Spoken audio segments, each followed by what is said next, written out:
বন্ধুরা, আজকের এই ভিডিওটিতে আমরা লোকমান হাকিম রহমতুল্লাহ আলাইহি ও 3 জন নাফরমান মেয়ের চমৎকার ঘটনা সম্পর্কে বলতে চলেছি, যা শুনে আপনার মন ছুঁয়ে যাবে ইনশাআল্লাহ। তাই ভিডিওটি একবারে শেষ পর্যন্ত দেখবেন।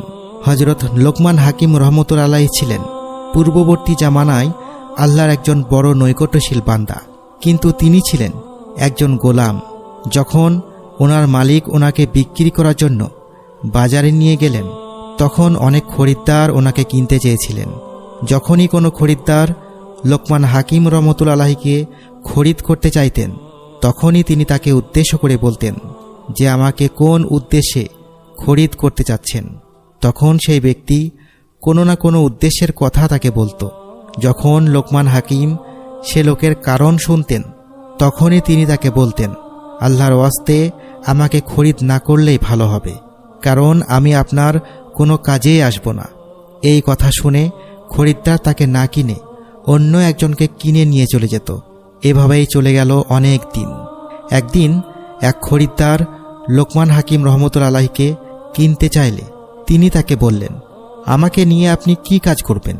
তখন সেই লোকটি লোকমান হাকিম রহমতুল্লাহ আলাইহিকে বললেন, তোমাকে দিয়ে আমি আমার ঘরের চৌকিদারের কাজ করাবো।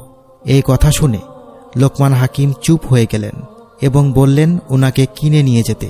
যে লোকটি লোকমান হাকিম রহমতুল্লাহ আলাইহিকে খরিদ করে তার বাড়িতে নিয়ে গিয়েছিলেন, তার 3 জন কন্যা সন্তান ছিল, যারা তাদের বাবার দৃষ্টির অন্তরালে নানা ধরনের পাপ কাজ করে বেড়াত।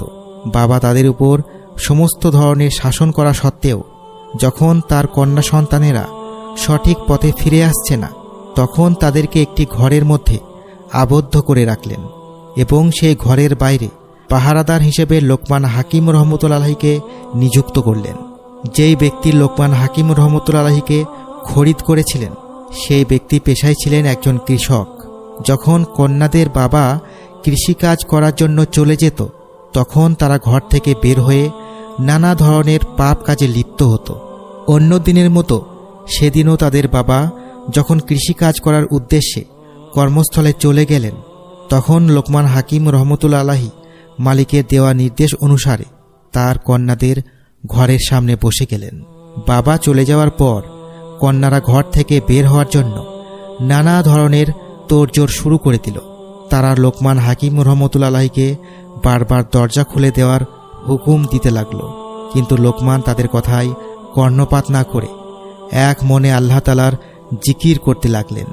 যখন কন্যারা কিছুতেই কিছু করতে পারছিল না, তখন তারা লোকমান হাকিমকে উদ্দেশ্য করে লাগাতার পাথর ছুঁড়তে লাগল। পাথরের আঘাতে হযরত লোকমান হাকিম রহমতুল্লাহ আলাইহির দেহ জখম হতে লাগল, কিন্তু এত কিছুর পরেও তিনি তার কাজে অটল ছিলেন। সন্ধ্যাবেলায় কাজ শেষে কন্যাদের পিতা যখন ঘরে ফিরে আসলো, তখন হযরত লোকমান হাকিম রহমতুল্লাহ আলাইহি তার মনিবকে কন্যাদের ব্যাপারে কিছুই বললেন না। যখন মেয়েদের বাবা লোকমান হাকিম রহমতুল্লাহ আলাইহিকে জিজ্ঞেস করল যে তারা সবাই ঠিক আছে তো, তখন জবাবে তিনি বলেন, সকলেই আল্লাহর রহমতে সহি সালামতে আছে। তার পরের দিন যখন মেয়েদের বাবা কাজের উদ্দেশ্যে কর্মস্থলে চলে গেল, তখন পূর্ব দিনের মতো তারা বাহিরে যাওয়ার জন্য তোড়জোড় শুরু করে দিল এবং তাকে জখম করতে লাগল, কিন্তু সেই দিনেও তিনি তার কর্মে অবিচল ছিলেন। এইভাবে যখন কয়েকদিন কেটে গেল, তখন সেই কন্যাদের মধ্যে সবার ছোট যে ছিল, সে অন্যদেরকে উদ্দেশ্য করে বলতে লাগল, এই লোকটা কতই না ভালো, আমরা তাকে কত কষ্ট দিয়েছি, আঘাতের পর আঘাত করছি, কিন্তু কিছুতেই সে তার জায়গা থেকে সরছে না, সব কিছু মুখ বুঝে সহ্য করে নিচ্ছে, এমনকি আমাদের কর্মকাণ্ড সম্পর্কে আমাদের বাবাকেও কিছু বলছে না। অন্যদিকে আমরা কতই না খারাপ, যদি সে লোকটি এতটা ভালো হতে পারে, তাহলে আমি কেন হতে পারবো না? আমি আজই আল্লাহর দরবারে তওবা করব এবং সকল পাপ কাজের জন্য আল্লাহর নিকট ক্ষমা প্রার্থনা করব।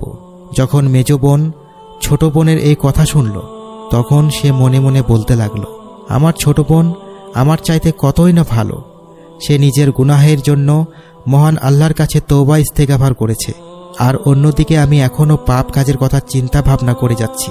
ধিক্কার জানাই এই শরীর ও অন্তরকে। আমার বোন যদি পাপ কাজের জন্য ইস্তেগফার করতে পারে, তাহলে আমি কেন করতে পারবো না? এই কথা বলে সেও মহান আল্লাহ দরবারে নিজের কৃতকর্মের জন্য অনুতপ্ত হয়ে তওবা ইস্তেগফার পড়তে শুরু করল। যখন বড় বোন তার দুই ছোট বোনের কর্মকাণ্ড দেখল, তখন সে নিজেকে ধিক্কার করে বলতে লাগল, ধিক্কার জানায় এই অন্তর ও শরীরকে। আমার দুই বোন কতই না সুন্দর করে নিজের পাপ কাজ ছেড়ে দিয়ে আল্লাহমুখী হয়ে গেছে। যদি তারা এমন করতে পারে তাহলে আমি কেন পারব না। এমনিভাবে তিন বোন নিজেদের কৃতকর্মের জন্য মহান প্রভু আল্লাহ রাব্বুল আলামিনের দরবারে তওবা ইস্তেগফার করে সমস্ত গুনাহ কাজের জন্য আল্লাহ নিকট তওবা করল এবং সকল পাপ কাজ পরিহার করে ফেলল। যখন এই খবর সে এলাকার মধ্যে বসবাসকৃত দুশ্চরিত্রের অধিকারী সমস্ত মেয়েরা জানতে পারল, তখন তারা মনে মনে বলতে লাগল, সেই তিন বোন যারা এই সমাজের সবচেয়ে বড় গুনাহগারীর অধিকারী ছিল, তারা যদি ক্ষমা চাইতে পারে আর আল্লাহ যদি তাদেরকে ক্ষমা করে দিতে পারেন, তাহলে আমাদের কেন পারবেন না। এই সমস্ত চিন্তা ধারণা নিয়ে সেই এলাকার সবাই নিজেদের কৃতকর্মের জন্য আল্লাহর দরবারে তওবা ইস্তেগফার করতে লাগল। এভাবেই সামান্য একজন গোলামের নেক সহবতের কারণে সেই এলাকার সকল মহিলারা তাদের কৃতকর্মের জন্য মহান আল্লাহর সান্নিধ্যে ক্ষমা প্রার্থনা করে এবং তাদের বদৌলতে সমগ্র এলাকার যত পুরুষ মানুষ ছিল সবাই সঠিক পথে চলে আসলো। আল্লাহ রাব্বুল আলামিন আমাদের সঠিক বুঝার তৌফিক দান করুন। আমিন।